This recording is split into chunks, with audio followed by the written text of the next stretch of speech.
Life is 10% about what happens and 90% about how you respond. You can either pity yourself and act like a victim, or you can puff up your chest and just say, hey man, like this happened for me. I'm going to find a way to turn this into my superpower.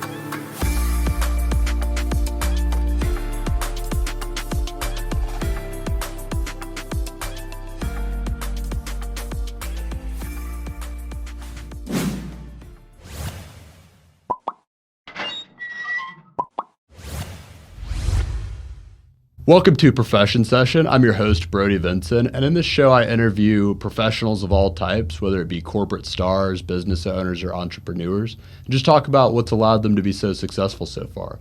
And today I have Abbadie. Thank you so much for being here. Thank you for having me. It's an honor to be here. Absolutely, man. I'm looking forward to getting into it. Absolutely. So you work in real estate here in Central Florida, and we're kind of talking about the different things that are going on in real estate, how you got into it, and just what your thoughts are on the market right now, among some other things. Absolutely, yeah. I mean, we just exited probably the most rampant and robust real estate market we've ever seen. And we're in a special marketplace here in Central Florida, so that was really exciting, being part of that, upward trend. And now that interest rates are coming up and the Fed is trying to fight inflation by any means necessary, realtors have a very integral role in making sure that people know what their options are and how to approach the market in a safe, predictable way. So, what do you feel like are some of the biggest things that go into approaching it in a safe and predictable way? So for a buyer, just understanding what your buying power is relative to what the market has to offer. Even though interest rates have gone up, people highly underestimate how far their pre-approval can get them in a marketplace. Right. And they highly overestimate the resistance that the market will give them. So it's a real estate agent's job, a good real estate agent's job, to make sure they understand what their buying power is relative to what the market has to offer and how to maximize and capitalize on those opportunities. What are some tips that you would give in those lines along just in the way of maximizing your buying power? Yeah, so the most leverage that you can get for an investment purchase, for example, I like to give this as an example. For someone looking to house hack their way into some cash flow, you can qualify for an FHA loan, which means the down payment is only 3.5%. Yeah. It's a government-assisted loan. They'll need 2 years of tax returns, but you can put 3.5% down on a property up to 4 units. So really, yeah, you can put 3.5% down. Let's say you buy a quadplex for $500,000-$600,000. Mm-hmm. Your down payment is less than $20,000, and you just bought some cash flow, right? I had no idea about the up to 4 units thing. I guess most people just wouldn't be thinking about that as their first house, but it might make a lot of sense to just prolong your first house until you can go for something like that. Yeah, I mean, if you're single, you don't have a lot of, you haven't maybe accelerated your lifestyle as maybe some of your cohorts may have. Yeah. You can take that risk, and, it's really paid off for a lot of my friends. What was your first kind of dabble into real estate yourself? So I got into real estate at the modest age of 19. Mm-hmm. So it was kind of thrown on me, and I didn't really know what I was getting myself into. As I mentioned earlier, there's so many different ways to make money in real estate. It's very broad. Yeah. And that's the challenge for a lot of real estate entrepreneurs, is understanding what their niche should be and capitalizing on that. But for me, it was being an inside sales agent. So I was setting appointments for real estate agents, and when those agents converted those appointments, I would get paid a percentage of that commission. And I remember we were talking about off air, you had a few different jobs before that. Nothing that really kind of satisfied the income that you were looking for personally, or gave you kind of the growth potential that you wanted. And then all of a sudden you're making these big commissions, and you just feel like, okay, this could be something. Yeah, the proof of concept was definitely there.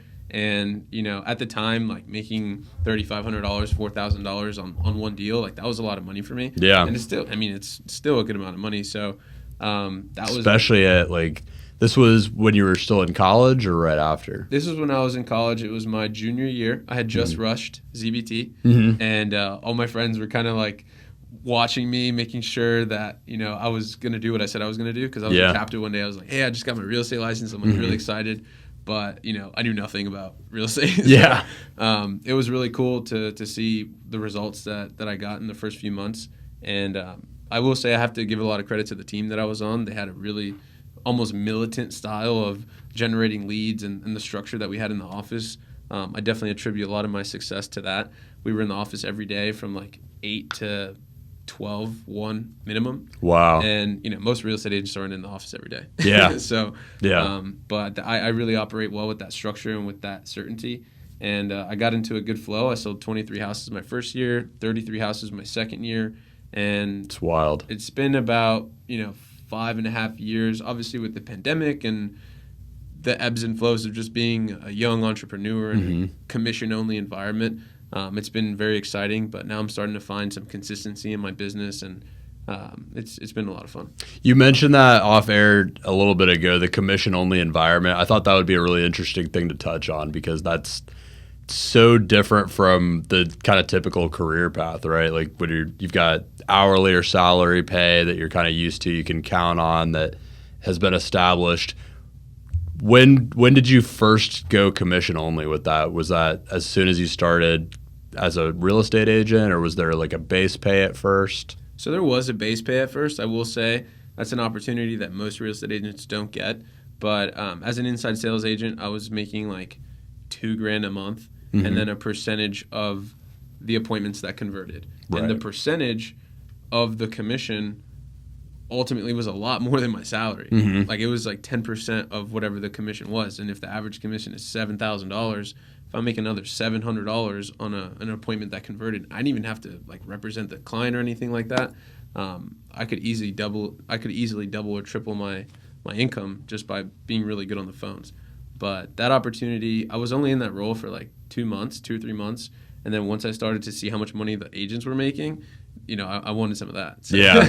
And they were base plus commission or just commission? No, they were 100% commission. So was that kind of scary when you first decided to do that, or had you just seen the proof of concept enough by then? It was definitely a little intimidating because I knew it would be really hard to go back, So at first, yeah, it was intimidating, but like, I'm an all or nothing kind of guy anyways. Yeah. Burn the bridges behind you. Yeah, and I love to get, I love being able to get paid for the results that I can deliver. If, someone is determining what you're worth to them hourly or by how much time you spend on the floor, it doesn't really matter how well you do. Yeah. Luckily, in this position, it was a hybrid option where I got paid a base and I was able to make some commission. But, when you see other people making $7,000, $10,000, $15,000 in a single deal, it's hard not to want to chase after that. So, yeah. What do you think are some of the biggest challenges being in that commission-only environment? Staying consistent with lead generation. It's really easy to start counting your commissions, and part of that's necessary to project for, income and keep your P&Ls straight for when you have to file your taxes. But staying consistent with the lead generation, you can easily get caught up in, managing the transaction and babysitting certain transactions when at the end of the day, like your number one job is to generate high quality leads and guide them and navigate them through the transaction. Speaking about generating high quality leads, you had mentioned earlier that you were lucky enough to be on a team that had this kind of militant style about generating leads. What are some of the things that go into that, and what have you found to be successful for generating leads as a whole? I'm glad you brought that up because that's everyone's number one problem, right? It is. So I learned at Keller Williams how to make phone calls, set appointments, and convert those appointments, right? You don't want to overcomplicate it, and it was very much sales-based, right? There was very little marketing involved in generating those leads. Yeah. Today, I'm at a luxury real estate brokerage where there's a huge emphasis on marketing, and that's one of the reasons I'm here today. Like, there's a huge ROI on having a brand where people are coming to you, that attraction marketing. Yeah. But at the time, I didn't even spend any of my time there, and I was still able to generate a lot of results being sales oriented. So we were calling, kind of just doing a lot of reach out and calling, kind of outbound marketing versus outbound lead generation versus inbound. Right. So at Keller Williams, they teach you to like nurture your database, tell everybody, hey, I got into real estate, I'm starting a career in real estate. None of my friends were old enough to buy any houses. Yeah. But at least they knew, and that was like the beginning of me building my brand as their guy in real estate, which is cool because, again, no one else my age was in real estate at the time. I was a junior in college, and once everyone started becoming of age to buy houses, they got their first job from, NASA, Lockheed, KPMG, whatever. I have a lot of cool friends. Yeah. And they bought their first house from me, and the impact that comes from it was amazing. But as far as the outbound, it's a really cool thing to be able to provide to your friends too. Is just that opportunity to get in their first house and have the kind of peace of mind of having someone that they already trust guide them through that. Nothing like it, man. Yeah. I mean, some of my most special experiences in real estate have come from intimate transactions and competitive situations where all the odds were stacked against us. There was one time a good friend of mine, he had a baby on the way, and it was super competitive. There was a house in a neighborhood in Ashington Park. Yeah, I lived there for a little bit during college. So I sold one of my really good friends a house there in Ashington. It was like August of 2020, and then our mutual good friend, he's about to have a baby. Like, it was game time, and this was like in the middle of the most competitive market we've ever seen. He was approved for an FHA loan, and there was like 35 offers on the house. There was no way we should have got this house. And I just was really honest with the real estate agent. I was like, look, man, like, this family needs a house. We're willing to do whatever it takes. And, I would even reduce my commission if that's what it came down to. But, like, we're willing to make this happen. Let me know if there's anything you can do. And God showed his favor upon us, bro. We got the house. And two of my really good friends, their really good friends are in the same neighborhood right before the baby was delivered. So, wow. Those moments mean everything to me, man. Yeah. That's 35 offers on the house. That's a hugely competitive environment. What do you think are some of the things that go into being able to come out on top in that competitive of an environment, just and be the one that actually makes the offer? Was it like, do you think you made the right offer at the right time, or was there more than that went into it? Yeah, again, there was no really good reason why we got the house. Yeah. We put our best foot forward. I will say we put our best foot forward, and it starts with the relationship with the listing agent. If you're representing a buyer, and it's not like they didn't have a strong approval. I mean, they definitely had the wherewithal to buy the house, but with 35 offers on the home, there were cash offers, conventional offers. Yeah. Probably higher than the price that we offered on the home. So, and probably all with plenty of means to get it. Exactly. Yeah. 5%, 20%. All cash, It was a really competitive situation. But the listing agent, he showed empathy for sure. And again, man, like, I didn't think we would get the house, but I was so happy when we did. And obviously the family was over the moon when they heard the good news, because we had been shopping for like 3 or 4 months at that point. Wow. And that has to start to get really stressful, right? Like, when you're shopping for that long. How long would you say on average someone that you work with is shopping? So it depends on how competitive the market is and their buying power relative to it, right? So, of course. But if you're pre-approved and you're motivated, I'd say it takes probably less than 5 or 10 showings to submit an offer. And how motivated you are, or how well you can cash flow that deal, or how well you can house hack that deal, depending on plays into what your situation is. But I usually get my clients under contract within the first 3 to 4 offers. Again, it really depends on the situation. Sure. But yeah, I'm pretty efficient, I like to say. Yeah. So one thing you had talked a little bit about is having the relationship with the listing agent. I kind of wanted to expand on that a little bit. I think a huge part of real estate, anything involving sales, really anything that you do, is so relationship based. What are some ways that you kind of curate those relationships or develop relationships that you've found to help you throughout that? Yeah, so I mean, especially in Orlando, like, the real estate community is this big. So you want to make sure that from the moment you call an agent to schedule a showing, or whenever you're negotiating with someone, even if you don't think they're going to give you an offer that the seller's going to accept, that you carry yourself in a way that that they want to work with you in the future.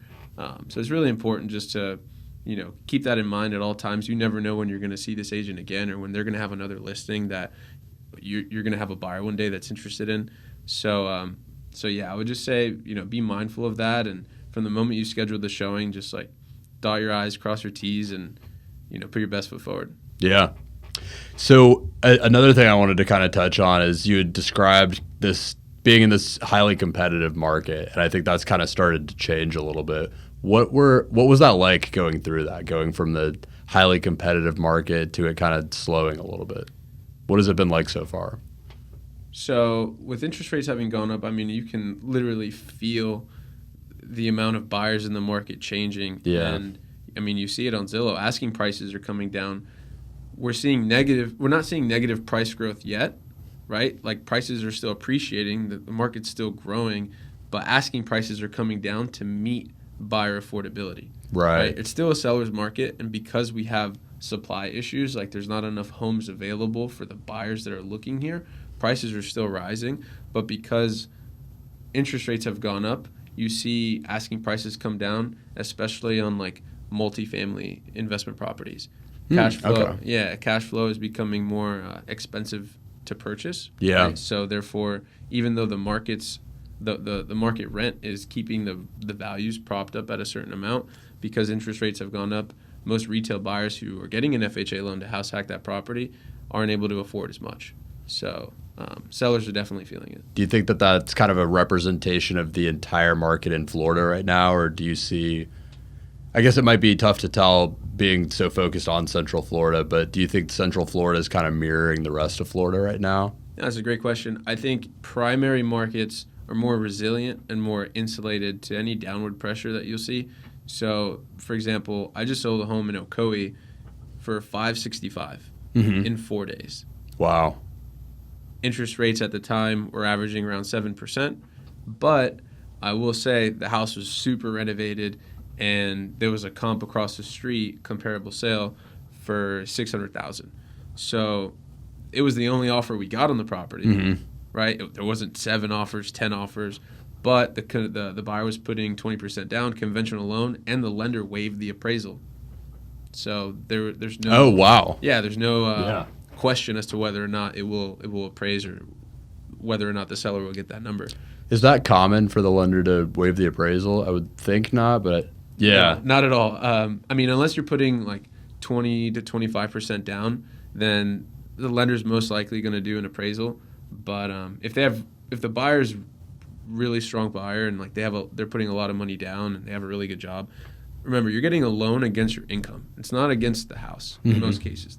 The lender's giving you a loan against the income that you make, right, secured by the house, right? Yeah. So if you lose your job or something, they'll take the house, but they want you to make their payments. Speaking of it being based on income, yeah. Oh yeah, go for it. Cheers, by the way. Cheers, brother.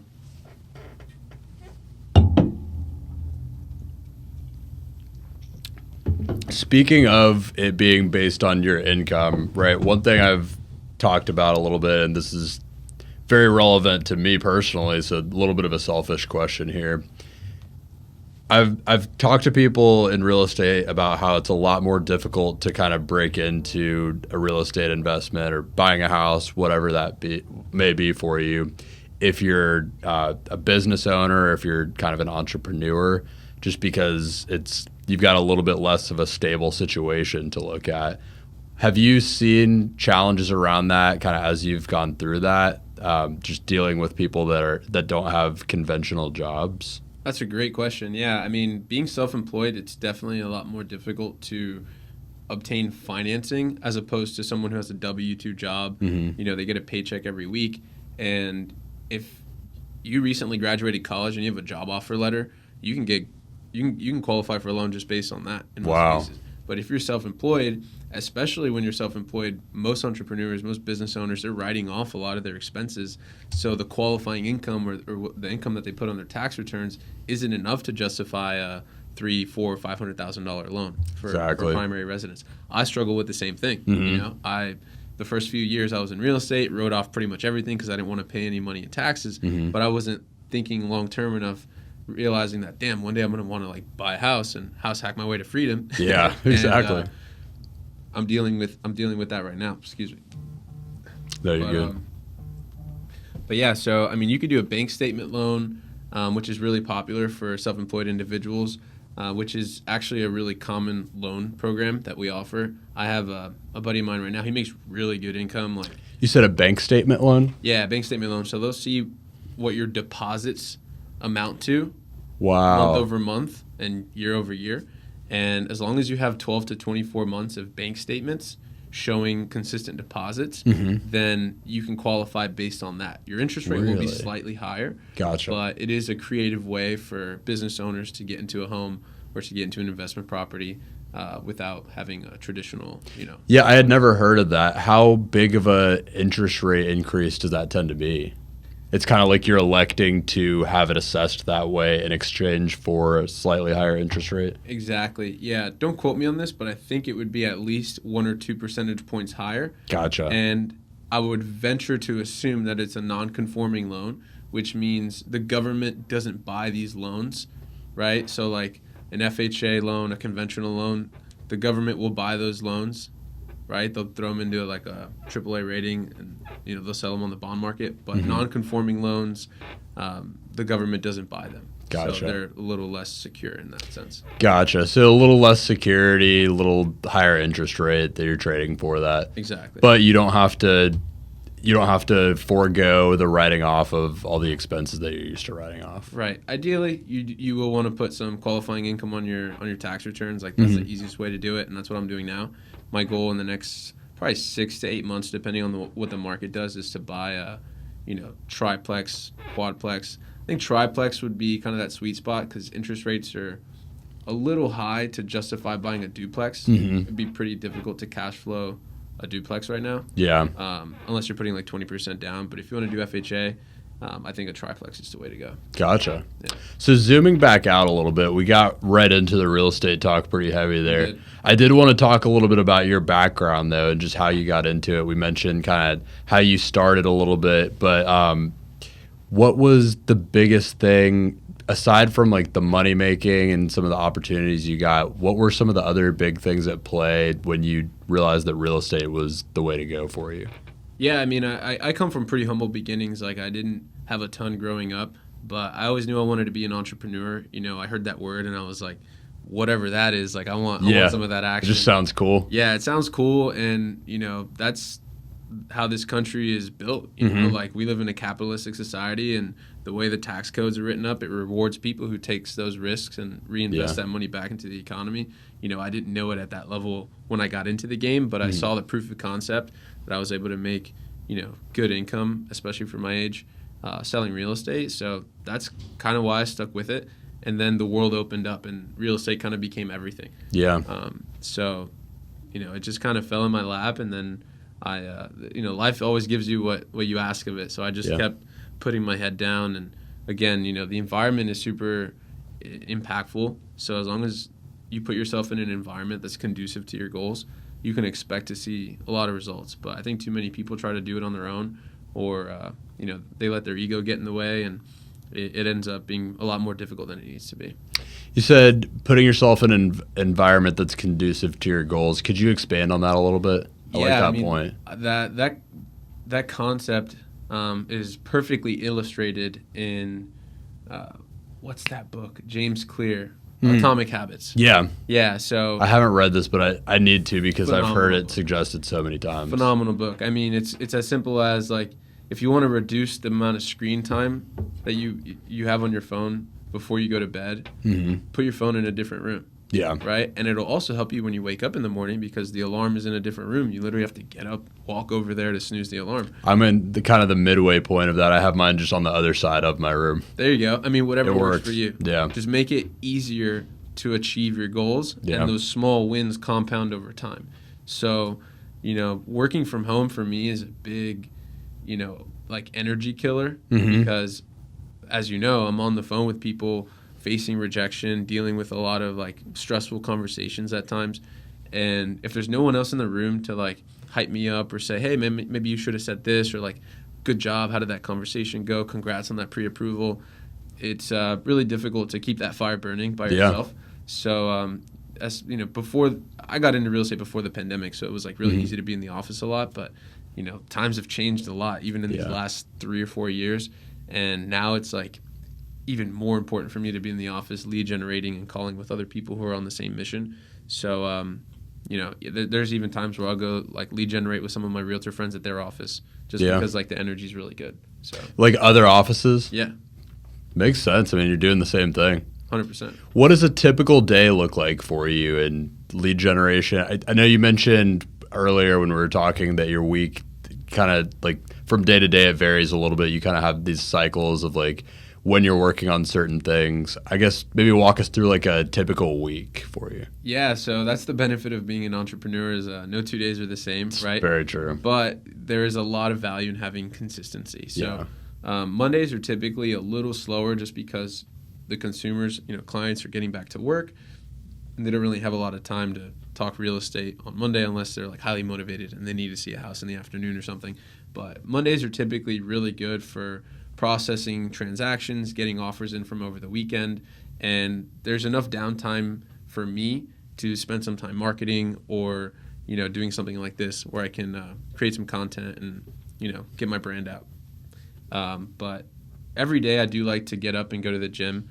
I have a friend who First thing before you get started. First thing before we get started, make sure you're in a peak state. I always feel like if you can challenge yourself that early in the morning, then whatever life throws at you throughout the day, it's a lot easier to overcome it if you already know how hard you've tested yourself in the morning. So around right now it's about 6 a.m. We're going to the gym, 6 to 7. We get in there, get out, mostly weight training, and then from like 7:30 to 10 is focused on lead generating activities.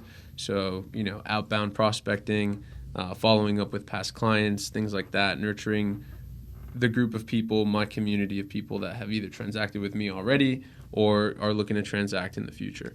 And then in the afternoon, there's a lot of follow-up that takes place because you can lead generate all day, but if you're not following up and converting these leads, then you're just having a lot of conversations that might not amount to anything. You got to kind of put the clamps on and say, hey, you told me that you had a goal to buy a house or to invest in real estate.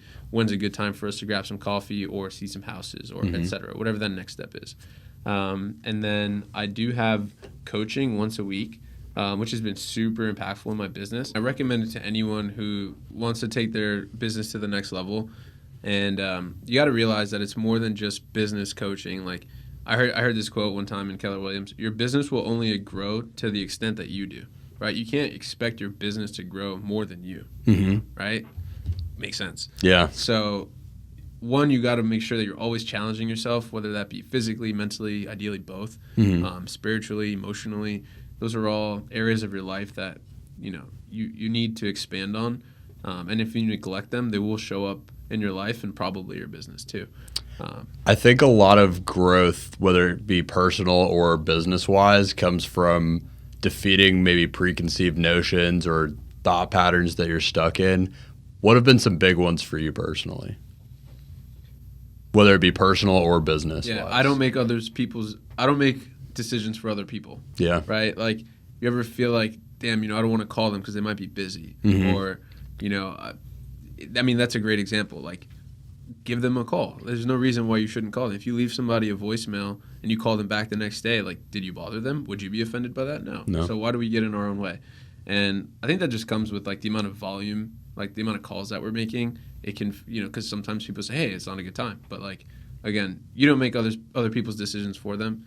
And that's something that my coach has told me more than a couple times. So that's a big one. And then, that's probably been the biggest one. But, having a coach is definitely super impactful because not only – so let me back up. I've gone through a few different coaches.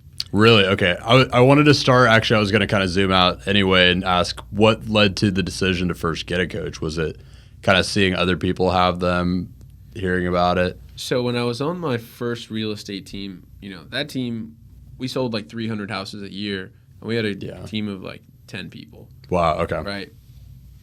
A lot of accountability. The Pareto principle was definitely in effect. Like 20% of the people accounted for 80% of the business, but I was writing like 3 to 5 contracts every single month, like 20 to 35 houses a year. And my team leader was a coach. He coached other real estate agents. Okay. And I could coach other real estate agents. It's a very high ROI activity to do. And a lot of people turn into that guru-esque model because it's a little less stressful and more predictable. So there is a lot of benefit in getting a coach. You just want to make sure you align with the right coach. And that the coach that you hire, that they have the same values and principles that you want to see in your business. I think that leads perfectly into what you were getting to a second ago, which is that you've been through multiple coaches. Exactly. So what was the process like for you kind of shopping through that and determining what the right fit was for you? So, on my team, we had a in-house coach. His name's Taylor. He's the man. If you're looking for a coach, go check him out. And he's just like general business coaching? So he worked for Keller Williams MAPS coaching, which is a specific like coaching arm of Keller Williams for real estate agents. Gotcha. Okay. And he was an assistant to a high-level coach for many years from the young age of 19. My coach is actually younger than me. Wow. Okay. Yeah, but he's a beast. Yeah. So he was an assistant to a real estate coach for a few years, and then he moved down from Utah around the same time that I had like rejoined the team. So we're both like in this like genesis phase of coming back on the team and like building a lot of momentum in our business. And he ended up branching off and like instead of focusing on the real estate side of things, focusing on his coaching business. So it was almost like, again, fell in my lap, the coaching opportunity. But, perfect timing for both of you. Perfect timing, exactly. But I did leave that Keller Williams organization after a year of being back on the team. And when I left, I stopped coaching with Taylor because I felt like, maybe intentions were maybe muddled or something. Like I just needed to start all over. That was my own limited thinking. I hired a Tom Ferry coach, and it was cool, but I realized that there is a rapport building process that has to happen with your coach for it to be effective. And although he was a very good coach and, had a lot of high level tactics that come from the Tom Ferry organization, I realized that I had much better rapport with Taylor. And, even though there were a lot of high level tactics, there was so much time spent on like covering the basics that I felt like I wasn't getting the value that I needed from my coach. And it took 3 months to really get into a groove where he knew where I was at in my business, the cadence to which I operate, and how to effectively coach me through those steps. So I fired my Tom Ferry coach, and then I hit Taylor back up. He had since then started his own coaching business. He left that team, and Oh, cool. Yeah, so he's a full-time coach. Yeah. And he coaches like wholesale companies, title companies, real estate agents. Coaching is a very unique skill set. You don't need to know how to run a title company to know how to coach somebody who's in the title. What are some, obviously you're not a coach yourself. It sounds like you have thought about doing a little coaching, maybe done some like informally. What are some things that you've observed that are skills that a coach has that makes it so unique? Being able to zoom out and ask why your client, if you're a coach, is making the decisions that they're making, right? The most effective way to teach someone something is through self-discovery. So like if I ask you a question to something, I probably already know the answer to it, but I want you to answer it so that you can go through the mental framework it takes to go through that moment. Moment. But I think it's easier to realize and picture something if you're saying it to yourself than hearing it from someone else. Yeah, that too. And he definitely, my coach has a framework for how he coaches his clients. Like we have an Excel spreadsheet, and there's like 7 different worksheets that we have that basically outline like who you want to be someday, long-term goals, what your perfect work week looks like, strategic partnerships. There's a lot of different ways that we organize our activities so that way they're effective. Because, again, as an entrepreneur, no 2 days are the same. Yeah. But we have to have a cadence to the way that we operate if we expect to be successful. And, what you focus on expands. So when you focus on productivity, when you focus on, clients that are in your lead tracker and then moving them a little bit forward every single time you speak with them, it's amazing. It's amazing to see what you can accomplish in 30 days or in 12 weeks.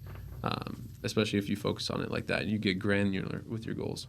What have been some of the biggest most pivotal moments of growth for you as an entrepreneur and as what I would call, I would say with any real estate venture, any real estate agent or being in real estate in general, whether you're with a company or totally on your own, it is like running a small business, right? What have been some of the biggest, most pivotal moments of growth for you as an entrepreneur / business owner? That's a great question. So one of the biggest moments in my business have come in times of like defeat and in really difficult situations where, I wasn't able to achieve my goal. And for us achievers, it's addicting to achieve our goals. Like we're chasing after goals that usually give us a feeling of achievement that is fleeting, right? Once we achieve it, we're like, yo, what's the next thing? But it is achievement junkies. Achievement junkies, right? Yeah. But not achieving the goal is so much more impactful, at least for me. Yeah. Perfect example was I was training for a triathlon a couple years ago, and, you know, running, biking, swimming every day, sometimes twice a day, getting up 5 a.m., in the pool by 6 a.m., you know, running 5K, 10K in the morning, like before work. Wow. And, I mean, it was a phenomenal environment to, like, prime yourself for whatever adversity that you'd face in the day. Yeah. And, you know, I really want to get back to that, but I was training for this race, and this was 2020, so, like, pandemic, Yeah. you know, crazy real estate market, interest rates dropped, super competitive, everything became a little bit harder, and, you know, I was still pretty consistent with my training. I had a friend of mine eventually take that on and run an Ironman. One of my good friends who works for Lockheed, and he went on and did the king of triathlons, right? But during that year, I had overcome a lot of adversity, which was cool, and that builds confidence in itself. Like, I was in the best shape of my life. But on Thanksgiving Day weekend, my dad and I, went mountain biking. And I've been mountain biking my whole life. And it's not like we were in the mountains or anything. We were in Virginia Key. And I ended up getting hurt hitting a jump that I had already hit like 3 or 4 times that week. And I guess I was a little overconfident. And that has definitely shown up in my business too, when I'm in a good rhythm or, you know, feel like I'm kind of on the roll, without having a coach there or someone to tell you, hey, man, like, stick to the basics, lead generate every day, pump the brakes, like, focus on your sphere, whatever it is that you need to do to stay consistent. To ground you, bring you back to earth a little bit. Yeah. And that's exactly what happened. I had got injured in a mountain biking accident. I had displaced my collarbone. Oh, ouch. Messed up my race. I couldn't compete. Yeah. And for a few months there, like, lost a part of my identity. You know, I was in the best shape of my life, and I could no longer compete. I could no longer go to the gym. I couldn't even really, like, drive a car effectively. Yeah. And that really messed with me mentally, and it affected my business, of course. And overcoming that was the biggest test of my character that I've faced so far in my business. Yeah, I went through what I would describe as just kind of a smaller version of that myself. I was actually a personal trainer before I got into what I do now. So huge part of my identity was attached to fitness, working out all the time, and being in the shape I was in. And then I was skiing, and I dislocated my shoulder really bad. So was able to pop it back in, but for like maybe 6 weeks, I wasn't really able to lift it at all, like do anything around it aside from like a little bit of like physical therapy stuff. And it was a really tough thing. Like, you do just kind of lose a little part of your identity. What was it that kind of changed for you? As like, how did you grow through that, and how did you come out on the other side of that? Having a good support system. I mean, you know, having a good support system for sure. At the time, I had lived with a good friend of mine and a couple of roommates who, you know, they were there for me. And whenever I came home, or whenever they came home, because I was usually home all day recovering, you know, just being able to talk through our days and how I felt in the moment, how, you know, they were overcoming certain things in their day. So having a good support system and not going through it alone. I think if you try to go through something like that alone, it just makes it harder, and all the noise that you experience in your head just gets louder. So having a good support team, and you get a different perspective that way too, yeah, than just the one you're giving yourself. 100%. So yeah, having a good support system, I would say, was most effective. Very cool. Any other moments of like big growth that you can think of that have been kind of influential for you? I mean, a ton, man. You know, a lot of wins, a lot of losses, but you know, there's always lessons in the losses, right? I can say I've learned a ton, you know, working with investors is always fun, because you see people who are well capitalized, and you learn how they're deploying their capital, and on what type of assets they're deploying their capital on, what quality of assets they're deploying their capital on. Right now I'm working with an investor on a 10-unit development project. Wow. It's like a $2 million contract, I guess you can say. And the 10 units, we can build each house for about $210,000 each. Okay. And day one, the portfolio will be worth like $300,000. So we're building a $300,000 house for $210,000. It's 90 right there immediately. Building 10 of them, and we're doing what's called build to rent. Okay. So he's going to keep them for 4 or 5 years, let them appreciate a certain amount, and then exit the property by either selling it or taking a loan against it to, buy something else. But he's well capitalized enough where he probably won't need to finance anything. So I would say working with investors has definitely expanded my mind and showed me what's possible just by having just by having a different seat at the table. Yeah, you mentioned that you've been trying to move more towards that. For reference, you're in the luxury market right now. I don't know if we had discussed that yet on air, but you're in the luxury market right now. I wouldn't say I'm in the luxury market right now. I'm definitely working with very affluent buyers, but a lot of my clientele is focused on investment properties. So most of my past clients are friends from college and families who needed a house, right? Mm-hmm. Like that's my portfolio of sales, you could say. Yeah. But it comes with it's a highly emotional transaction that is difficult to navigate with someone that's not already like a close friend of yours, right? Sure. I've sold over 70 homes and over 20 million in sales volume, but it's a lot more fun when the process is streamlined, when the buyer kind of has experience and knows what they're getting themselves into, and investors really provide that majesty of calmness, I guess you could say. Like they kind of, I like that term. Even if things go south, like they're cool with it. They know it's part of the game. Yeah, and they're more about like the bottom line, about is this a good investment, than getting emotions tied into it.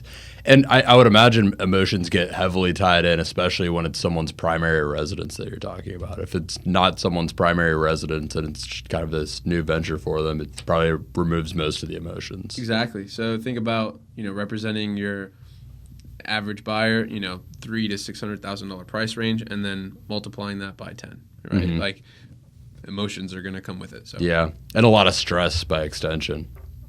Inevitably.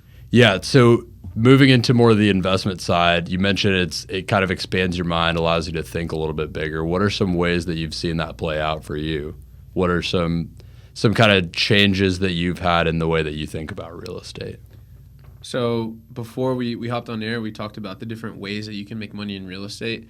And I had been attending this mastermind since December of last year at this place called National Real Estate. This guy's a developer. He builds most of his homes in Ocala. He builds one model, and he's a developer. It's a business model that's been rinsed and repeated, 1,000 different ways. Right? Mm-hmm. There's a lot of money in development. And I didn't really know the different ways you could make money in real estate other than selling real estate for a long time. Yeah. And most real estate agents fall into this category. They're guilty of the same thing. I guess it's hard to know until you start really diving into the industry and learning about it from different people that have been through it before, right? Well, frankly, brokerages don't want you to know how to wholesale real estate, how to build houses, how to pretty much do anything other than sell houses. Yeah. Right? Brokerages will not give you that education at the office, and that's why so many people live in this like vacuum of, sell more homes, sell more homes, sell more homes. But it's, you can't sell your way to wealth. Yeah. You really can't. And there's kind of a cap to it. In trying to achieve that level of income and that level of wealth, you look for different avenues to accomplish that, right? Mm-hmm. As a real estate agent, you can start a brokerage and build a team and go that route. It's not really something I'm super passionate about. A lot of people have done it and have become super successful by doing it. But, it's not really the path that speaks to me personally. Quick tangent here, because this is something I had thought about and forgot to ask you earlier, but I do want to get back to like the different ways to make money in real estate and kind of walk through those. But what drives you, do you think? What drives me? Yeah, so I mentioned I don't come from, I come from humble beginnings, and I always knew I wanted a lot more for my family and, to give back. I have a little sister who, she's 19, and she's always seen me like hustle and just be the entrepreneur that I am today. So, other than just being an example and a leader in my family and being able to put my family tree on my back, I just want to be remembered for like never settling for less and always being able to give it all that you have. But I guess that's kind of a loaded question, but Yeah, it's a changed deep over- question. Yeah, it's on kind of a visceral level, right? 100%. But you had talked about having a very strong work ethic and being kind of a hustler before. And I think that's a great answer, and it makes me kind of realize what you have really that you're talking about there is a growth mindset. I would say I was just talking with a friend about this yesterday about what having a growth mindset means. I'm curious what that means to you personally, having a growth mindset. I remember I was helping one of my friends like design a pool on his luxury house, and there's a lot of like rules and regulations on what you can and can't do when building a pool.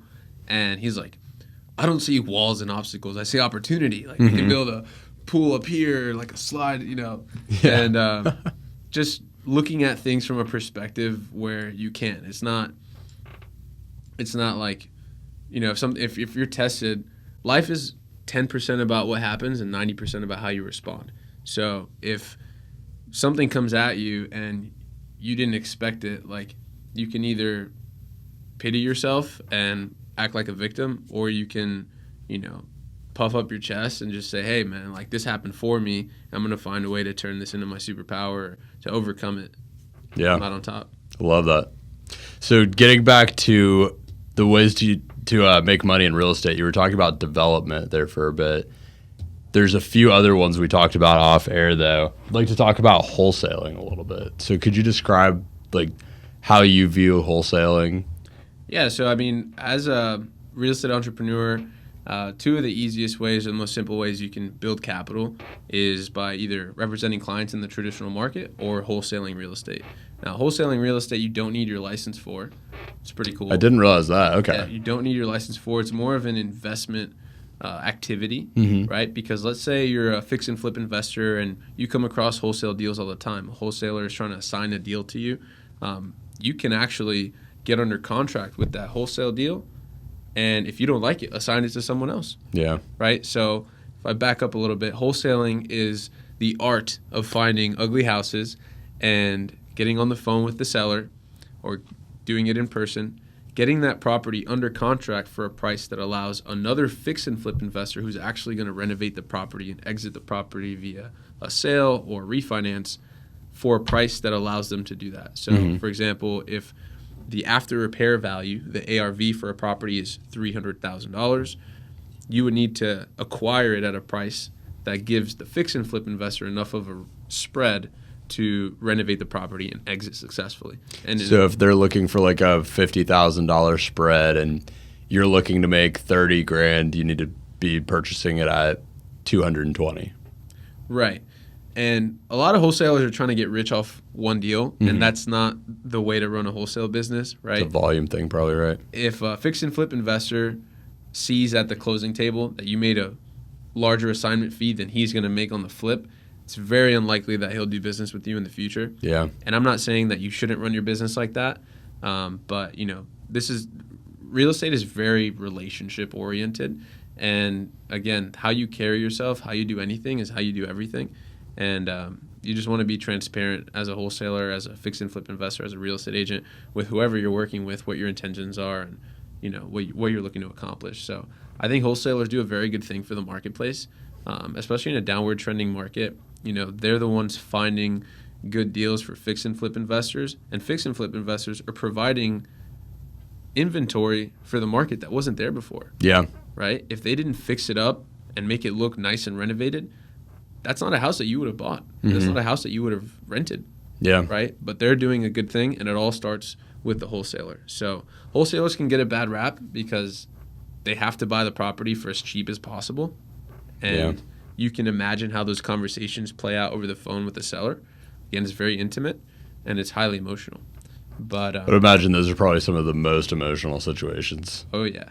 I mean, they go after pre-foreclosures, tax liens, distressed properties of any kind. You can call the county or email them and ask for a water shut-off list. Anybody who's had their water shut off in the last 30 days, they'll send you a spreadsheet of all those addresses. Really? Yeah, for free. Wow. Public information. And you can go after those motivated sellers and say, hey, you're you're in a bad situation, I can help you out. I can give you a cash offer. Yeah. And again, you don't need the actual cash to make him an offer on the property. As long as the part that stuck out to me the most about this. As long as you can get it under contract for a price that another investor will purchase it from you for, then you can flip that paper, flip that contract, and make a small assignment fee. And now you are kind of taking the risk of, if you can't find that person, then you're still bearing that responsibility. Oh yeah. So it's a lot of risk, but without having to have any capital. Exactly. And there's a lot of risk in being a real estate agent too, right? You're representing people in a contract where there are contingencies in place, including, their inspection period. Something can go wrong with inspection. And no matter what, even if it's a brand new house, your inspection report is going to be like 20 pages long. Like that's just the name of the game. And there's financing contingency in place where, the buyer has to get approved for the loan in order to close on the house. In wholesale contracts, when you assign a contract to somebody else, you're not giving that investor any contingencies. They have to close on the property. Their escrow deposit is hard. So it's a different game. It's definitely a little more fast-paced, which I do enjoy. But yeah, that's two of the many different ways you can make money in real estate. I was going to ask you, talking about risk, have you always been pretty comfortable with risk, or has that been kind of a muscle you had to develop? I feel like the biggest risk is not taking one, right? Especially if you want to level up your life and just change your environment, change the life that you're going to give to your friends and your family.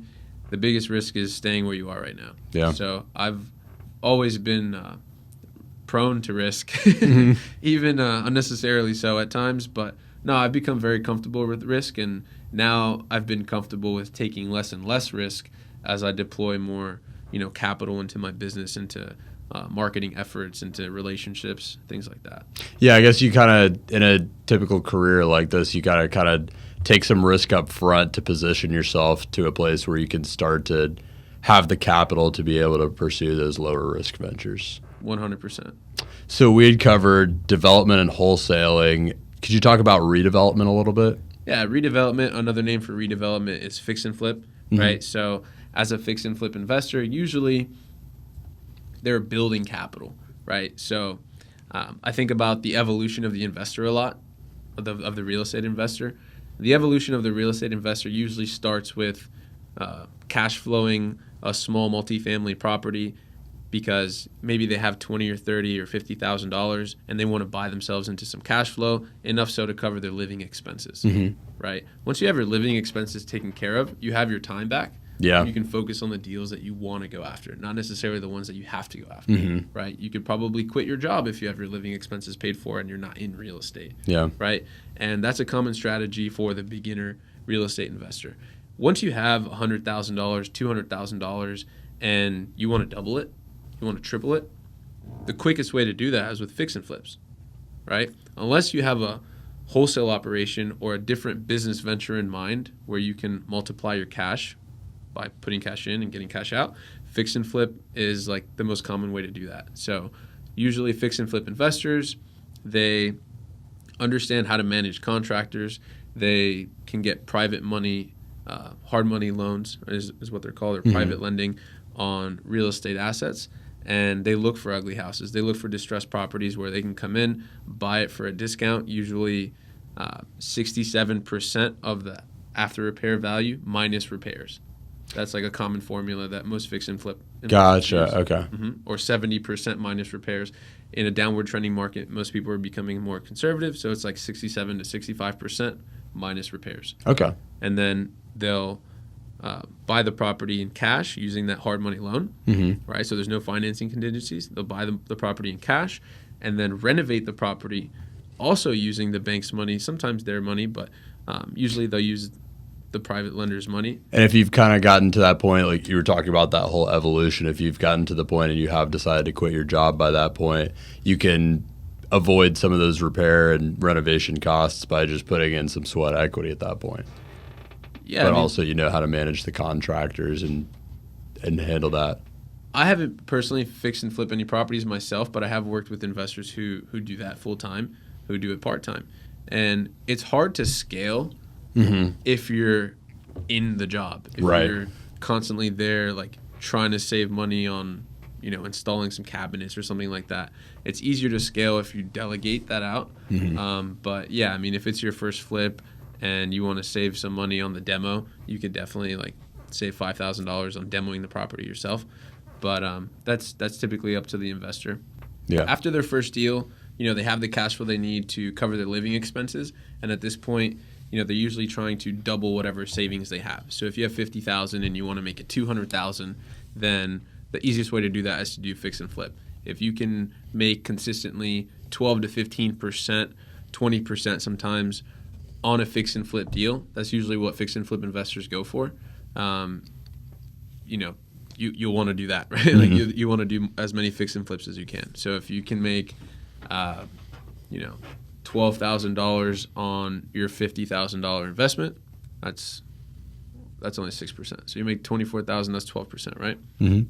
So if you can make 12%, $24,000 on your $50,000 investment, if you do 5 of those, good. You can get to your $125,000 goal. Yeah. And then usually once investors meet their savings goal, whether it's $200,000, $500,000, now they're capitalized enough to go deploy that into cash flowing assets. A lot of people like stocks and dividend paying stocks, and those are great. I'm a big believer in the American economy, but there are some people who like their money in real assets, and multifamily investing is a really popular way to do that. So you can buy FHA up to 4 units, but if you have 25% down, you can buy pretty much as big as you want. Don't quote me on that because a lender will probably say that's not true. But if you put 25% down, you can buy an 8-unit complex that pays you $10,000 a month. Yeah. Right, and it's appreciating over time. You get tax depreciation, which means you can the amount of income that you make, you can depreciate against that. So you're paying less in taxes. So there's tax benefits to owning real estate. And it's just a predictable way to get cash flow. And then if you're well capitalized and you have $1 million in the bank and you want to, spend your money on high quality assets, usually I see investors going after commercial real estate or new development. Build to rent was something that kind of took off in 2016. A lot of private equity funds started building communities specifically to rent them out and get 8 to 10% on their deployed capital. And especially with the explosion of short-term rentals. The short-term rentals and just the supply issue that we're having in Florida. Population is going to keep growing, and they can only build so fast. Yeah. So it's a very popular model today, and I'm actually working on my first one right now. So hopefully we get that done by the end of the year. Very cool. So how did you get into that initially? So I was working with this investor. I'm working with this investor who, very well capitalized. This guy's loaded, and he doesn't need any financing. He told me one time, he's like, Aaron, I'm very liquid. I don't need any financing. Find me the best deal that you can. And by attending that mastermind consistently that I was telling you about, showing up week over week, I met these developers who build houses, and typically they build houses to sell, right? You could build a house with a construction to perm loan, putting $50,000 to $60,000 down. You finance the construction, and your all-in costs would be $210,000. You financed most of it. You have $50,000, $60,000 in the house, and then you exit the property for $300,000, $315,000. That's the easiest $60,000 you'll ever make in your life, right? The biggest obstacle with development is the time associated with it. But if you're comfortable locking up your $50,000, $60,000, you can make 90% on your money. Yeah, 100% on your money. That's amazing. It is, yeah. If you're it's comfortable, almost doubling. Exactly. So, well-capitalized investors who aren't worried about sacrificing all the future income that the property could produce would rather keep the property, rent it out, get the tax depreciation, get all the benefits that come with owning the real estate long term, and then sell the property after it appreciates a certain amount in 5 years. Yeah. Okay. Yeah, so that's exciting. What are the biggest things that you are looking forward to as being part of that deal? So, being part of that deal, one, the relationship with the investor. It would be the first deal that I do with this investor. And, I'm looking for a long-term relationship with this person.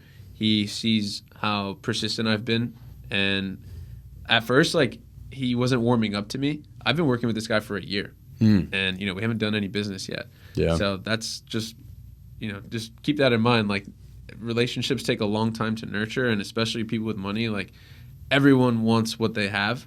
So making sure that you're genuine and, again, transparent with your intentions is super important. But I'm looking forward to establishing our relationship the right way. And he just bought a 10-unit property in South Florida for the same price, for $2.1 million. And it's a 10-unit property that was built in the 80s in a very competitive rental market, which is good. So it's good to understand what he's buying, and now I understand why he's building 10 units in Ocala. Yeah. Right? Because it's a high-quality asset, brand new. Won't have to worry about any maintenance or anything like that, and it's a strong rental market as well. It's a growing rental market. There will always be a market for affordable housing, and that's what we're building in Ocala. So I'm looking forward to establishing the relationship with him the most, because I know once we have the proof of concept there, the floodgates will open, and he'll be you can ready keep doing deals. Exactly. That's awesome. It's exciting. And I'll get paid on the way in, and then in 5 years I'll be able to sell the properties on the way out. Yeah. Yeah, it's a lot of touch points there to make money. 100%. Well, cool. Another thing I wanted to get back to is we were talking a little bit earlier, kind of in the vein of that evolution of the real estate investor conversation about working. I had mentioned the idea of kind of doing some of the renovations yourself, and you said you made a great point that it's not super scalable, right? So we were talking a little bit about, I guess, what you would call working in what you're doing versus working on it. I think that's a common thread in any kind of business ownership. It's something I'm constantly reminding myself as a partner of my business is I try to work on the business and moving the business forward as much as possible versus getting caught up in a lot of the operations. What have been some things that you've observed from working with a lot of these people that have kind of been around the block with that a little bit more, as far as what works well for that? How do they delegate successfully? The easiest example I can give you is property management, right? Like, you can collect the rent yourself, or you can hire someone for 8 to 10% a month and not have to deal with collecting rents, right? That gives you your time back, and your time is your most valuable resource in any business, right? So property management's a great example. And then, hiring contractors, right? Like, you could probably do a lot of the work yourself, and in some cases you'll save money, right? But if you saved $3,000 to do the demo yourself on a house, where you could have gotten a contractor in and you got your time back, you can go spend that time on finding other deals that could have made you a lot more than $3,000. Yeah. So delegating, it's hard at first because you got to trust someone else to do the job just as good as you want them to. But typically, if you can get somebody to do it 70% as good as you, it should work out okay. Yeah, I would say that is the biggest challenge. I've tried to delegate more. A good example, aside from just the business I'm in, is the podcast. I've tried to delegate more and more of that, and it's a challenging thing, right? We had talked about, when we first talked about delegating some video editing and stuff like that, you've got to go through this process of having it done the wrong way sometimes before you get to the right way, and it's tough to really come to grips with that because you know that you could be doing it the right way. What have been some personal experiences that you've had in delegation? In delegating, so having a showing assistant is something that I constantly think about because it would save me a lot of time, but then I wouldn't get as much face time with my clients, right, at the property, and that's kind of my jam, right? Like, they want me there advising them on how to negotiate with the seller or exit the property the right way, depending on the deal. So in some cases, a showing agent is appropriate. And I'm looking to hire one soon. So if anybody's listening and wants some experience in real estate, I can definitely help hit them up. But yeah, I mean, it's also an intimate experience that I highly value. So it's kind of hard to, sacrifice that time with my client when I know that's really valuable time that I could be advising them. Because let's say if I don't show them the property, then that's that much more time I have to advise them, which is fine. That's something that I have to measure when I'm working on the business.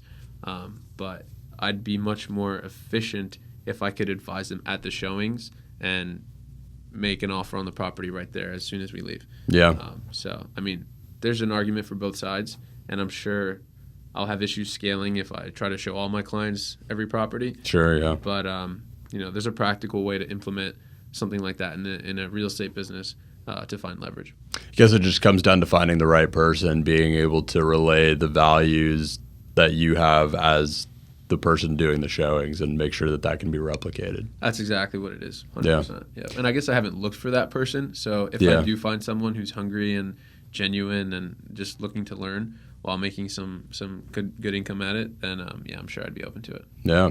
Now, switching gears a little bit, the way I found you actually was start seeing a lot of your reels on Instagrams. You do a lot of content creation around real estate yourself. How did you decide to start doing that? So it came naturally at first. I mean, everyone knows sharing what you do on social media is the easiest way to build your brand. You know, there's people spending millions of dollars on Super Bowl commercials and on ads that you see on your phone. So, why wouldn't you be taking advantage of an opportunity like that? And it started with just being like the youngest person in my ecosystem, showing houses and selling houses, posting pictures of us jumping in a pool on closing day and stuff like that. Like I kind of found my niche. And it really took off. People saw that I was doing a good job and representing my clients well. But my business started very sales oriented. And then I saw that I had to lean in on the marketing. It's not something that pays an ROI immediately, but it compounds. And when you see the views you're getting online and the traction that you're getting, the trust that you're building in the community, it's really easy to lean into that. Which is, again, a big reason why I'm here. So yeah, I think that's a great way of putting it, is it's not a direct ROI, but it does compound over time. Another great example is me. That's the reason I do the podcast, right? It's not the main thing I do. I have another business that I'm involved in that takes a majority of my time. But I do this. I mean, this is a great example right now. I'm interested personally in real estate. I'm learning a ton right now from you.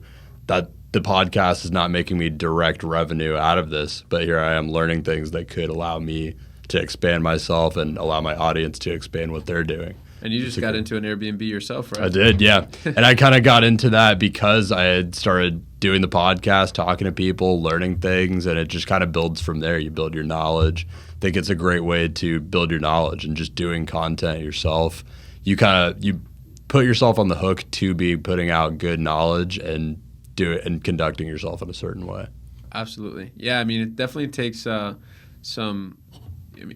you got to be consistent at anything to expect to be good at it. It would be unreasonable to think that you would be good at it from the very beginning. So, I've been working on getting in front of the camera more often and just learning how I flow naturally. So it's different being in front of the camera by yourself with tips and tricks videos versus like having a real conversation with someone and having an editor figure it out when you send them the raw footage. So I prefer this over being in front of the camera by myself, but maybe it's because I haven't done that enough. So I guess we'll see. Feels a little more natural too, I find. Like people are able to, I mean, I've had a lot of people on that have never even done a podcast before, but once you kind of get into the swing of it, especially with these headphones, they kind of just, you hear like the whole conversation happening, you kind of lock in and almost forget about it. So it's a very natural kind of format, and I've had good success with people that have never even done it before, just kind of feeling like, oh, it just feels like we're having a conversation here. Exactly. Yep. Yeah. What have been some of your biggest successes around content creation? Biggest successes and biggest challenges? So biggest challenge is just getting in front of the camera, man. I think we get in our own way so many, especially entrepreneurs, we get imposter syndrome. We have self-doubt. We don't think we're good enough, don't think we're smart enough. We're going to get on camera and get exposed. But, at the end of the day, like people want to hear you tell your story, and other people might have their own story, and it's easy to compare your story to theirs because social media like propagates that. But there's nobody else who's doing it like Brody, Vinson, right? There's nobody else who's doing it like me. And people now they can subscribe to you on Instagram, and like you can monetize your storytelling if you have a big enough audience. And you don't even need to have 50,000 followers or 100,000 followers to make that big of an impact if you're a good storyteller. So I think the biggest challenge for me just has been getting in front of the camera consistently. But now, thankfully, to Tiffany and the rest of the team at Align, they have a whole studio set up where I can just go in and shoot content pretty much whenever I want. Super convenient. So that's super convenient. They take a lot of the heavy lifting off my plate, and I'm really grateful for that. So now it's just a matter of getting in the studio and making time for it. Yeah. I think with doing that, right, you're building a brand. How would you describe the brand that you're trying to build as Aaron Abbadie? That's a great question. So my brand, just as an entrepreneur, I think when people think of me, they think of, in the most like non-arrogant way, like success, right? Like achievement. I'm very competitive, and I think people feel that when they meet me. And just living like a healthy lifestyle that is infectious for other people. Hopefully other people see that. But definitely real estate is what's the driving force behind the brand.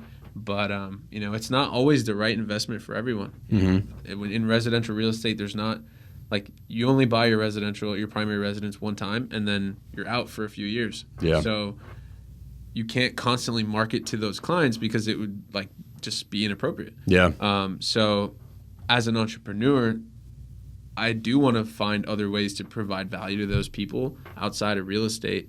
And if people see me as an entrepreneur, not just like a real estate agent, they can understand that like I'm always going to take what the market has to offer and show it to you in the most like capitalistic way for you to take advantage of that opportunity.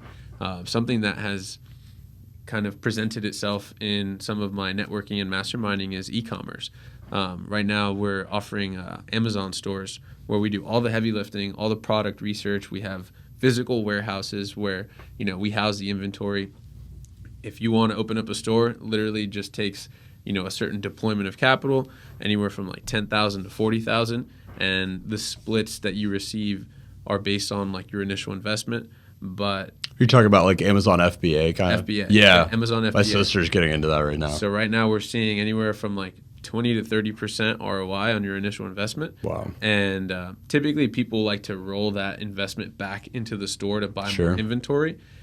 If you make that investment, you can then turn it around and invest like 1.34 times what you invested before and grow it faster. Absolutely. So that's been something that I've been looking more into and offering my clients now that, everyone's always looking for a way to monetize their time and their make a return on their money. Some people like to invest their time and figure it out on their own, but other people want to invest their money because they don't want to give away their time. Mm-hmm. This is a really good way. Depends what position someone's in at the given time. Exactly. So e-commerce, doing having an Amazon store and having it fulfilled by us is a really good way to leverage your income so you can keep your time and spend it, the best way that serves you. So you're doing this yourself right now, Amazon? So yeah, my friends have the warehouse spaces and I'm just kind of selling their services as a white label.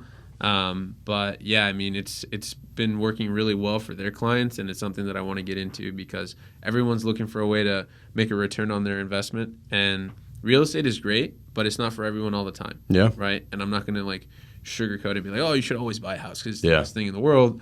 Yeah, it's a great way to invest and grow your wealth.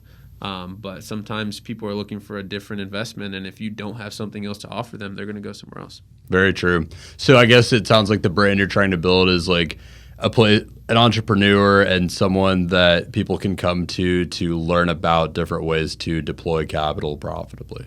And their time, right? And their like time. If you want to learn how to wholesale real estate, I'll show you. If you want to learn how to sell real estate, I'll show you. But yeah, it all depends on what your goals are, and at the end of the day, like ultimately, I just want to help people achieve their goals, and if I can do that by sharing my knowledge, that's great. I think that's the easiest way to make an impact in someone's life. Just because I'm in real estate doesn't mean that it has to be in real estate, but typically that's what people come to me for. So. Do you like being involved in multiple different things? Does that excite you and kind of like keep you interested a little bit more? Absolutely. I think it's to my own detriment sometimes. Right? Yeah. Like I found the same thing. Yeah, I love building things, but I don't always finish them, Mm-hmm. right? And I think that's where having a partner, having someone else implement some of the ideas that you have is so valuable because, like I said, I love building things and taking them off the ground, but if it doesn't give me the fruit that I expected from the beginning, sometimes it'll just dissipate and I'll go on to the next thing. Yeah. And it's cool that I'm in real estate because no two transactions are the same, no two experiences are the same. So that allure is always there, that excitement is always there. But yeah, I've seen times in my business where I've diversified my interests a little too early, and it's hurt my business. So how do you check yourself when that starts to happen? It's not an easy thing to do. Yeah, I mean, I go back to my coach. Yeah. I tell him kind of where I'm spending my time, and he immediately kind of like grounds me and says, hey, the lowest hanging fruit you have is X, Y, and Z. If you diversify too early or offer two different things at the same time, it's kind of like wearing two different shoes. You'll kind of trip over yourself. So very true. Yeah. So just finding that accountability one way or another. Finding that accountability. You mentioned having a partner too. Think you could kind of find that through like a coach or through a partner. Having a partner in any venture, it's someone that you have to report to and have to kind of be accountable to. And with the coach, it's cool because we started our coaching journey by the question that you had asked me earlier, like, what's your biggest why? What drives you? And, ultimately, I want to become a full-time real estate investor, right? I want to just deploy capital, not my time. Yeah. And, spend my time on the things that grow my family, make an impact in my community. I want to give back. But our very first coaching call, he asked me, what is it that you want to accomplish out of life? Like, when you're 90 years old, what are some things that you want to say you're really happy that you accomplished? And that's the easiest way to identify, like, what you want to accomplish in life and how you want to get there. What do you want to tell your grandchildren? What are some cool stories that you want to have that your grandchildren will be inspired by? And that's kind of where we start, and then we reverse engineer the process. And it's easy to get distracted along the way with like shiny object syndrome because especially in this market that we've just exited, and even now, there's opportunity everywhere. Yeah. Right? Like, I've sold solar systems, I've done Airbnb arbitrage, I've invested in other businesses, I've sold real estate, I've wholesaled real estate. Like, there's a lot going on, and as an entrepreneur, the biggest temptation is novelty. Yeah. It's feeling like you can just do something else and make money doing it because you're so talented and you're so good. But when you say yes to something, you're saying no to everything else. So just because you're making money in a different avenue, if you're spending your time making that money, it's just time away from your other business. Yeah. So I've had to pull myself back multiple different times. Usually when business is good, right?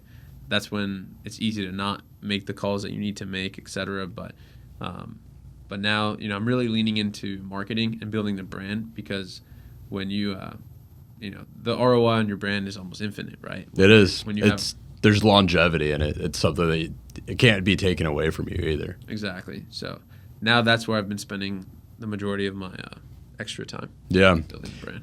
One thing that was in there that I think was a really important note is the more you put yourself out there as an entrepreneur, this is something I'm really dealing with right now, is because I involve myself in so many things, sometimes too many things, sometimes at my detriment, is just getting better. The more you put yourself out there, the more you have to get good at saying no to things, saying no to opportunities, saying no to things that sound really great and probably are really great, but just could distract you too much. How do you identify, like, what are some signs that show you that you need to say no to something? Like, in maybe like your personal life, the amount that you feel overloaded. So this is an interesting topic because, again, residential real estate is very relationship oriented. So it's really easy to say, yeah, I'll go to EDC with you, or yeah, I'll go to the bar with you, yeah, we'll go out to dinner, etc. But at the end of the month, when you're looking at your P&L, you're like, damn, I spent a lot of money and time doing things that I probably could have been more conservative on. Not saying that those things aren't important. You should definitely be reinvesting back in your business. But sometimes opportunities are dressed up like opportunities when they're really, distractions. Not maybe. the best use of your resources. So anytime there's like drinking involved and it's during the week, I'm pretty conservative about that. I wasn't always that way. Well, I really appreciate this then. Yeah, I mean, it's Friday. Yeah. It is like EDC weekend, I guess. But, interest rates went down yesterday. They're like hovering in the 6s right now. So while everyone's out partying this weekend, I've engaged all my clients and said, hey, like, if you're in the market, this is a really good time to go find a good deal. I have some clients. I have 2 clients right now that are looking for multifamily under $500,000. So I almost every day look at what the market has to offer when it comes to like anything between 2 and 10 units, and usually under $500,000 you can find something 2 to 4 units, 2 to 5 units for a pretty good price in a strong rental market. So hopefully we're going to have a strong weekend this weekend. What are some of the strongest rental markets in Central Florida that you've seen? Lake Nona, for sure. I mean, people just want to live there because the school districts are almost second to none, and it's a very health-oriented ecosystem. Lake Nonians are like diehard fans. So that Lake Nona Winter Garden, everything is pretty much brand new out there. Yeah. And depending on where you live in Winter Garden, you can see Disney's fireworks from your backyard. So that brings a big eclectic crowd. People from New York, Chicago, California, like everyone's flocking to these two kind of primary rental markets. Downtown Orlando, UCF, it's like its own little economy. It really is. Yeah, that was what really sold me on going to UCF because I'm from Jacksonville, Florida, so I wasn't from here, but I came and toured UCF, and I was like, oh, it's like its own little city. Yeah, this is crazy. It is. So, I mean, if you buy any single family home over there and you can cash flow it, you can almost like guarantee that it's going to be occupied because most of the students have their parents co-signing. Like it's just a really great experience for real estate investors. Very cool. Good market to be in for sure. Yeah, for sure. Definitely. Another thing you had mentioned is Airbnb arbitrage. I wanted to cover that a little bit. We had talked about that off air, but how do you describe that? Because I had not heard that term used before you said it. Really? Okay. Yeah. So Airbnb arbitrage is basically where you rent the property out from a homeowner for a set price with the expectation that you're going to run your short-term rental business under that lease. So if I'm renting a property from you for $1,500 a month, I can run my short-term rental business there, furnish the property, and make $3,000, $4,000, $5,000 a month, whatever the property is expected to yield. In this case, I have a property under Airbnb arbitrage in downtown Orlando. We pay $2,000 a month for the monthly rent, and typically the property brings in anywhere from $3,500 to $4,500 a month. This month is actually a more profitable month because of EDC weekend. We had someone pay like $2,000 a month for 5 nights, something like that. Yeah, pretty awesome. I think a huge note there that we hadn't even mentioned yet, that kind of getting the between the lines here, it's an interesting thing if you're maybe newer to it because you avoid a little bit of the risk that way, right? You're just getting yourself into a lease and not an entire mortgage. Absolutely, yeah. You don't have to qualify for a loan. Typically, you could furnish the property with like a credit card or something like that. And start cash flowing within a few months. Yeah. And you mentioned you're doing it yourself right now, and I think you had said that after just a couple months, you're cash flowing pretty strongly. So proof of concept right there, it does work. It absolutely works, yeah. The hardest part, or the most important part, I should say, is making sure that it's more of an experience rather than just like, an alternative to finding a hotel. You want to make sure that you make the clients feel those warm and fuzzies. It's not like a long-term rental where it's like, it kind of takes care of itself. You want to make sure that you provide an experience and, you're getting reviewed on every single stay. So you had mentioned that it's really important to make sure that you're kind of standing out with your property that you want to rent out. What are some kind of tips that you have that you found have been successful for differentiating those properties?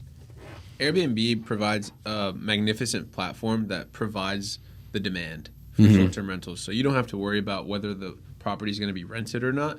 You just want to make sure that the people who do stay with you leave a 5-star review because that's how the algorithm works. So some tips for making it more of an experience rather than just like an alternative to staying at a hotel is do something special for the guests when they check in. Don't give them like a big instruction manual, like take out the trash, wash the dishes, anything like that. Definitely don't do that. Yeah. But like sometimes we leave a bottle of wine for people who are staying for a certain period of time. Sometimes we have, we have a little book actually where people can write about their experience. I've seen those before. Yeah, those are great. So we have something like that. And then sometimes we'll just like Amazon them something cool to the property. So it's really about the experience. We're thinking about like getting a jacuzzi or a pool or something like that in the backyard because right now it's just kind of like an open space. And although people do appreciate it and we have nothing but 5-star reviews, we want to make sure that we keep that standard of excellence and a good experience while people are there at the property. So. Very cool. So one thing I kind of like to, in these interviews, catch up to what you're doing now. Obviously, we talked about your background, what you're doing now. I'm also curious, though, obviously, this is something it sounds like you're going to be in for a while. It's like your goal to continue being a better and better real estate investor, it sounds like. What do you see as the next 5 years for you, and what are some things you hope to accomplish over the next 5 years? So over the next 5 years, I want to start and create a rental portfolio that pays me at least $10,000 a month. I think that's actually setting the bar really low, but over the next 5 years, that's a really long time to achieve whatever goals that you want in real estate. First things first, I'm buying my first multifamily property probably in the next 6 to 8 months. Nice. The goal is to buy like a triplex or a fourplex somewhere in Central Florida. I'm not really too picky on the location as long as it's a good rental market and I can get it for a good price, then I'm super down to buy it. So I expect to find something off market. You don't always have to find something on the MLS. You can always find something off market. And those are Would that just be through kind of the existing relationships that you have? Yeah, so you can connect with wholesalers and they'll put you on like their email blast or whatever. Most of those properties don't end up on the MLS. I saw a fun fact that it was actually like 50% of all real estate transactions don't end up on the MLS. Really?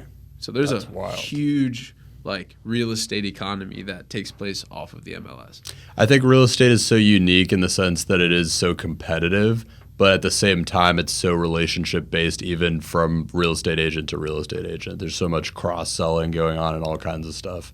I always thought that was really cool. Absolutely, yeah. I mean, for the original question, what do I want to accomplish in the next 5 years? I want to transition not out of residential real estate, but definitely more into the real estate investment role. Like, I just want a different seat at the table where I'm deploying my capital on real estate assets, managing high quality assets, and learning how to use other people's money for these real estate investments. And I'm already starting to do that with the build to rent, things like that. So, just growing as an investor is like the theme for these next 5 years. You mentioned at one point, either on or off air, I forget, but getting into potentially commercial as well. Is that something that you're looking at in that time horizon, 5 years, or do you see that as being further out? Yeah, so don't tell my broker this, but yeah, definitely. Like, the sooner the better. Honestly, I do want to make a clean exit out of residential real estate once I do jump into commercial. The logic behind that is, you can only give 100% of your time and energy to one thing. It might as well be the biggest and baddest thing that it can be. Highest leverage. And the most leverage you can find in residential real estate is selling luxury, which is why I'm at a luxury brokerage. It makes sense. The optics are good, and it's a lot easier to go take down a luxury listing if I tell you, hey, did you know Tiffany Pantozzi, my team leader, we listed Shaq's house like a year and a half ago. Yeah. $12 million. Like, we sell a lot of luxury real estate. We work with a lot of custom home builders, and I'm actually working on a custom. I'm about to sell a custom listing right now in Winter Park. Like, the optics definitely look good, but yeah, I mean, commercial real estate, that's where the magic happens, man. And again, going back to being that ultimate real estate investor that I want to be one day. All well-capitalized real estate investors own commercial real estate. So yeah, I definitely see that in my future, probably in the next 2.5 years or so. It's got to be even that much more rewarding too, being able to work on like huge buildings. I mean, we were talking a lot about how much construction there is going on in downtown Orlando right now. We both live in downtown, and just being able to be a part of like one of those huge buildings that's being built like right in your backyard must be incredible. I mean, real estate is so cool because, like, someone owns every piece of property that you drive by every single day. Every single family house, every commercial real estate building, every business that you drive by, someone has a long-term plan with that. And being in commercial real estate, you get to advise people on how to take those properties down, how to manage those properties effectively, and exit those properties successfully in a way that maximizes their time in the property and fiscally as well, like with the IRS. So it's definitely something that I'm going to aspire to, I definitely see it in my future. Just I'm not done in residential yet. So Yeah, you got to figure out how to get there and do it the right way, make your clean break, like you said. yeah, exactly. Another thing I wanted to ask you about is just in general, how do you feel about the state of the real estate market? Whatever your preference is, you could kind of focus on the Central Florida market or the market at large right now. How do you feel about the state of the market? I know you mentioned earlier off air, I think, that you're bullish. Does that kind of encompass the entire feeling about the market? So when we talk about the market, we talk about the national market and the local market, right?